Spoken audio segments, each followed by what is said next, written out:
There are many great soccer cultures around the world, ones that don't just love the game, they live the game. If you listened to our Portugal episode, you heard Eric talk about every morning, multiple newspapers that come out writing about this sport, sitting in coffee shops, debating the games, the players with different people.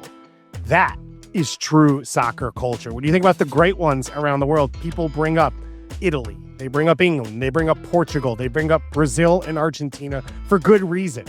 But I think that Mexico is equal to all of those countries. You talk about the good and the bad, and there is a lot of bad when it comes to soccer in Mexico, whether it's inappropriate chants coming from fans, affairs and paparazzi around players, coaches getting fired, rehired, fired, back and forth. But the game is core to the country and the culture. It is a player or a coach or a legend on every single candy bar, on every single newspaper stand, on every single television. We're talking about packed stadiums that hold 30, 40, 50, 80,000 people across the country, week in and week out for both men's and women's games. We're talking about a national team that has been around the World Cup as consistently as any. This third World Cup to host, a record for Mexico, is going to put them on display for what they are as a soccer culture around the world.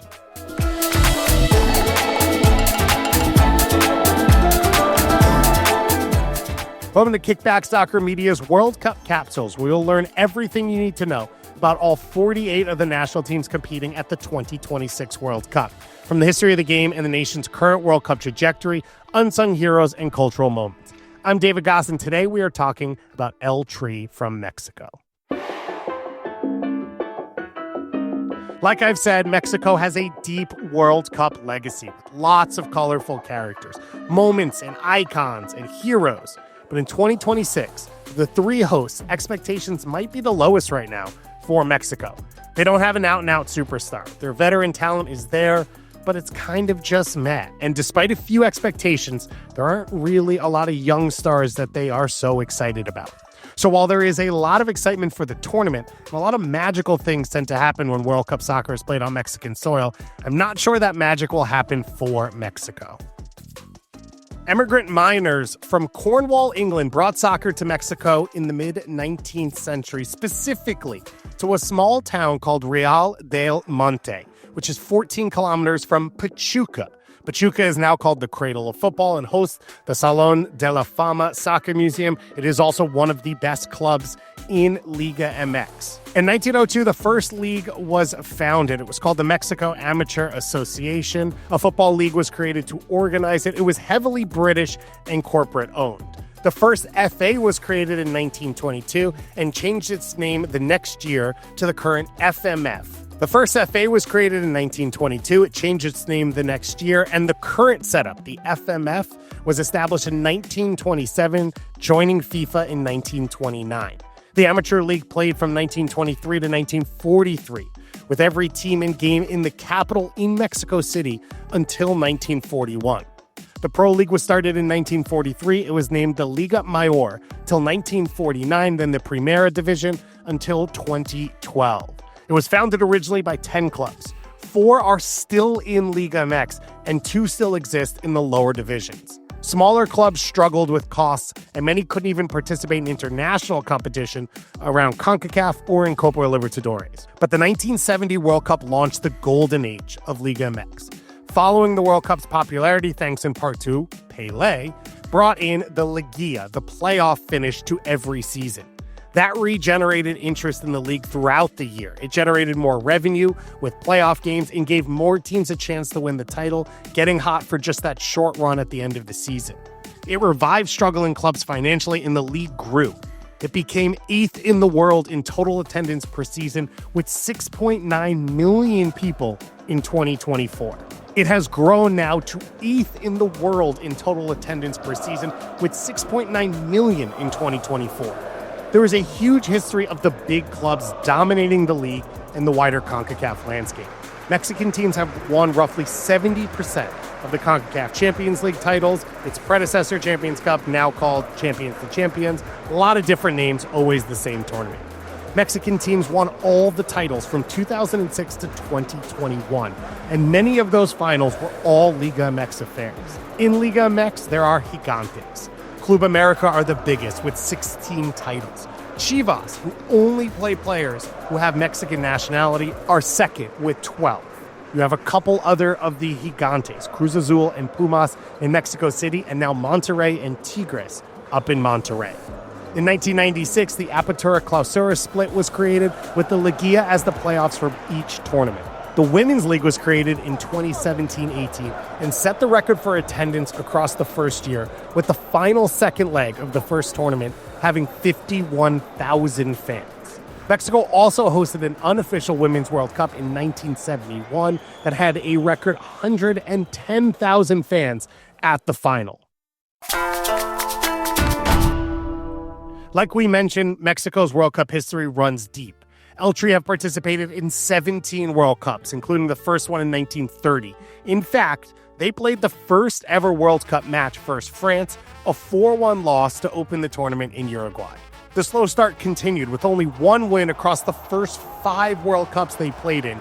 That was in 1962. Mexico's best World Cup finishes came in the 2 previous World Cups they hosted, 1970 and 1986, where they reached the quarterfinals in both tournaments. But both served as backdrops for some amazing World Cup moments. 1970 is best known for Pele's last World Cup, Brazil's dominant squad, and the, quote, game of the century between Italy and West Germany, as well as innovations like the introductions of red and yellow cards, substitutions, and the first color broadcast. Then you go from Pele to Maradona. 1986 is remembered for Maradona's performances, which included his hand of God goal and the goal of the century in the quarterfinal versus England. You can go listen to our Argentina episode for more on those, as well as tournament darling Denmark, better known as the Danish Dynamite, and introducing the world to what we now know as the Mexican wave around the crowd. These were special tournaments, special for Mexico, who achieved great results, and for the world. And the hope is that they'll achieve something similar in 2026. But in order to do that, they'll need to overcome a stingy obstacle known as the round of 16, or the curse of the 5th game. For 6 straight World Cups, from 1994 to 2014, Mexico exited the World Cup in the round of 16, very often in heartbreaking ways. In 94, Mexico lost to the tournament Cinderella team Bulgaria on penalties. In 98, a dominant Germany comes back from a 1-0 deficit with goals in the 75th and 86th to beat Mexico 2-1. In 2002, it got worse. They lost to arch rivals United States, sending El Tri packing in what became known as 2-0, a consistent run of massive games where the U.S., their biggest rival, beat Mexico 2-0 over and over and over again in World Cup qualifying, Gold Cups, friendlies, and this World Cup. In 2006, Argentina scored in extra time to knock out Mexico. I think this is one of the greatest World Cup matches of all time. If you're looking to reminisce and go back, go watch this 2006 Argentina versus Mexico game. A young Messi against a young Guardado. It is one of the most fun games I have ever seen. In 2010, Mexico ran up against Argentina again. This time, they lost 3-1 in South Africa. And then in 2014, the Netherlands prevailed on a penalty deep in injury time that most Mexico fans still maintain was not a penalty. No era penal. In 2018, Mexico opened up the tournament with a historic victory over World Cup holders Germany in Moscow. I was in the building. Unbelievable game. Chucky Lozano scores the goal. The crowd was electric. It felt like you were in LA the entire time you were watching the game. Like it was the Rose Bowl rather than in Moscow. And then Mexico gets to the knockout rounds, and who do they get this time? No Argentina, no Netherlands, but they get Brazil. Brazil ended up beating them 2-0 after Mexico stayed in the game fairly close. In 2022, technically they finally broke the curse. They did not get eliminated in the round of 16 for the first time since 1978, but that was because they were eliminated in the group stage. In 2026, with expanded field, the 4th game of the tournament will be the round of 32, not the round of 16. So they could technically break the curse of the 5th game, El Partido Cinco, but still not make it past the round of 16. Making it to the quarterfinals or further would eliminate the need for any of these semantics and would create the history that Mexico is looking for. There's obviously so much World Cup history for this Mexico team. They are a constant at the World Cup stage, and as we said, they've already hosted 2 big tournaments. But actually, their 2 biggest on-field soccer successes have come outside of the World Cup. One, the 1999 Confederations Cup win, beating Brazil, which Mexico hosted. They are the only non-South American or European team with an official FIFA global title. Then, in 2012, they went on to win the Olympic gold medal over Brazil in the final in England. Oribe Peralta scored a brace in that game, and it is considered one of the great moments in Mexican soccer history. Following the 2022 World Cup, where they failed to get out of the group stage, Tata Martino stepped away from the team, and Diego Coca, young successful Liga MX manager from Argentina, was hired in February and was fired by the end of June after a CONCACAF Nations League loss to the U.S. Jaime Lozano replaced him as an interim for the end of 2023, and after winning the Gold Cup, was given the full-time job. He was then fired in July of 2024 after losing in the Copa America group stage. So what else did they do? They hired Javier Aguirre for the 3rd time to lead them to a World Cup. He was the head coach and led them to the round of 16 at the 2002 and 2010 World Cup, as well as a 2001 Copa America final. This time, he has 5-time World Cup veteran and legend Rafa Marquez alongside him as an assistant, with the stated plan that Rafa will take over and lead for the 2030 cycle. Aguirre has a huge resume. Besides Mexico's 2 World Cups, he's coached 6 different La Liga clubs in Spain. He has coached the Egyptian and Japanese national team. In 2021, he returned to Mexico with Monterrey after saying he would never come back. He won the CCL in his first year and was fired during his second year. He then went back to Spain and took over Mallorca from 2022 to 2024. In his playing career, he has 59 caps, including starting in the 1986 World Cup quarterfinal. His red card is the first in Mexico World Cup history. He won the 2025 CONCACAF Nations League and Gold Cup, but he's currently on a 6-game winless streak, with 2 of those games being played at home in Mexico. Even if Aguirre has the accolades he does, there is not a lot that inspires confidence in this team. The squad was booed off the field in one of those games in Mexico in a 0-0 draw against Uruguay.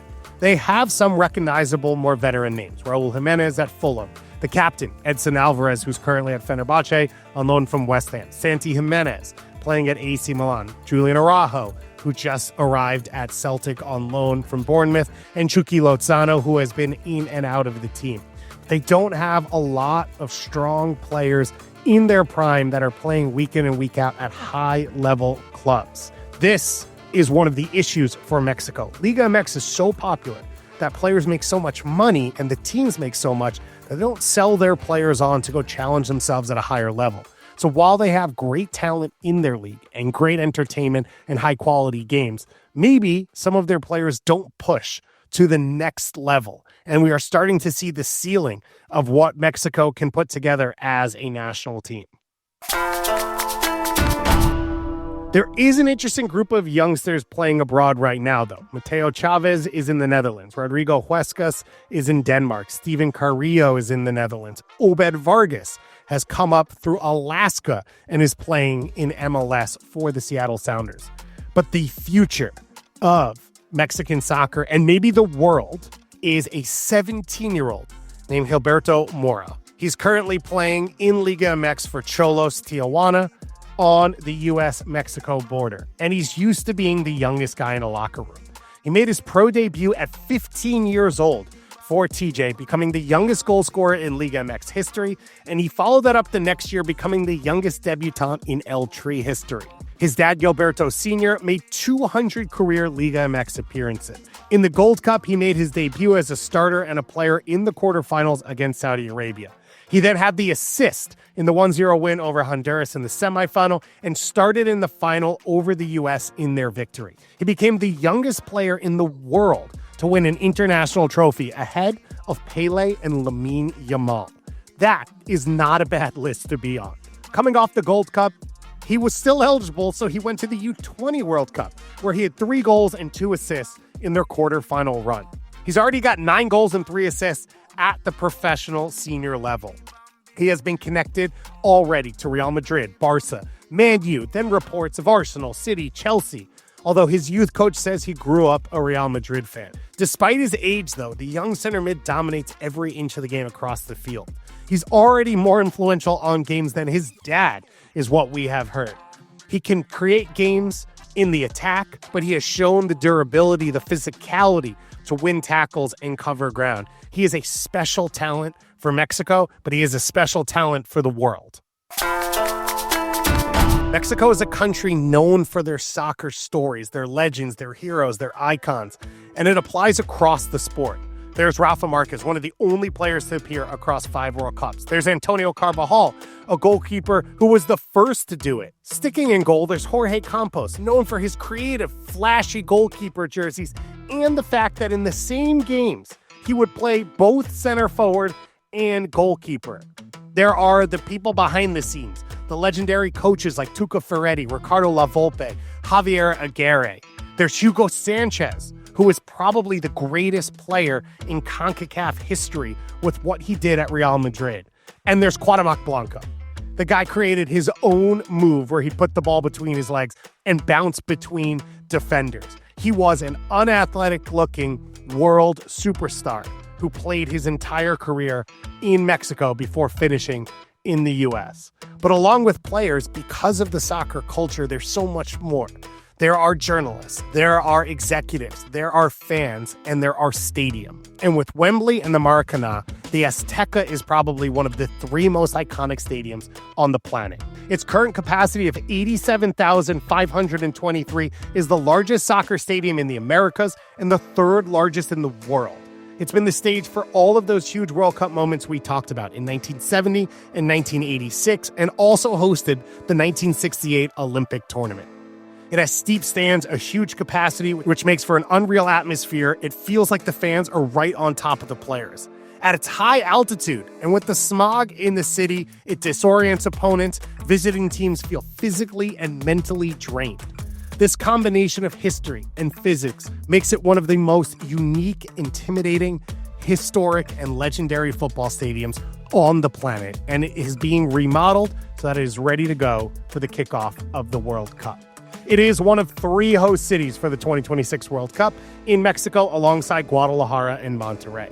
Mexico City, of course, will host the opener, Mexico versus South Africa, along with 2 other group stage games in a round of 32 match and a round of 16. It is one of the biggest cities in the world. It has an incredible food scene, an incredible art scene as well. If you get an opportunity, even if you don't have tickets for the game, you should go. If you do have tickets for the game, get prepared, because the Azteca is nowhere near the downtown of the city. It is very hard to access, and it will take hours upon hours to get to, as we have seen for many of the biggest international or Liga MX finals, as some part of the crowd arrives late. So make sure you have your planning. Guadalajara will host 4 of the group games, including Mexico's second match versus South Korea. It's an incredible city on its own. In its suburbs is where tequila was invented, so that is always an attraction to go to. It's known for its tortas ahogatos, which is a meat sandwich that is drowned in a tomato sauce, and it is and has been one of the leading cities in Mexico for development over the last 70 years. The final city to host will be Monterrey, which has 3 group games and a round of 32 match. A modern industrial city very close to the U.S. It's known for its carne asada. It's known for its mountains. And if you've ever seen the photos, the view from the BBVA Stadium is of the mountains behind it. Monterrey and Tigres are 2 of the biggest teams in the world right now, and the game has only grown as the city has grown. It has become an industrial center close to the Texas border. It is a must attend if you get the opportunity. So we talked about it. Mexico's in Group A. They'll play the opening match against South Africa, a rematch of the 2010 World Cup opener in which South Africa hosted Mexico, which ended in a tie. They'll also take on South Korea, which is a rematch from the previous World Cup, and then a European playoff team. Overall, a fairly manageable group. So this is a team you'd expect to get through the group stage. After that, as we said, there is not a ton of hope.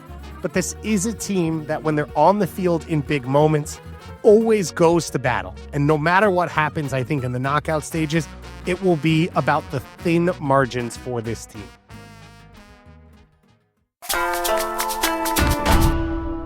This is more a story than a fun fact. There are so many fun facts about Mexico. It is such an incredible country. But I love this story. In 1937, unbeknownst to most, Barcelona was reeling financially due to the toll of the Spanish Civil War and was under real threat of folding as a club. But then, Manuel Mas Soriano, a Catalan businessman who was based in Mexico, who played for Barcelona's baseball team as a kid, invited Barca on a tour through Mexico cities, all expenses paid. The tour was a hit. Mexico welcomed the team with open arms, and what was originally intended as a 5-game tour over 3 weeks was extended to 3 months and 9 additional games. Barca made enough money on the tour that they were able to save the club from its financial debts. The tour also changed the lives of several of its players. As the Spanish Civil War continued in Spain, several players chose to stay in Mexico, while others stayed in France on the way back, only returning to Spain at the end of the war. Well, that's it for Mexico. Thank you for listening, and make sure to follow us everywhere on social media at FirstTouch26 and to go to listen to our other podcasts. And if I could stress one more time, if you have never gone, go to Mexico. If you love the beautiful game or you love interacting with great people who want to show you their culture, go to Mexico at the first opportunity you get. I cannot wait to cheer against Mexico in some of the biggest games of the 2026 World Cup. Well, that's all for us on Mexico, so thank you so much for listening. Follow us anywhere at FirstTouch26 on social media, as well as go and listen to our other podcasts. It was a blast talking about Mexico. We've had so much fun talking about all of these countries. So thank you, and we'll talk to you again very, very soon.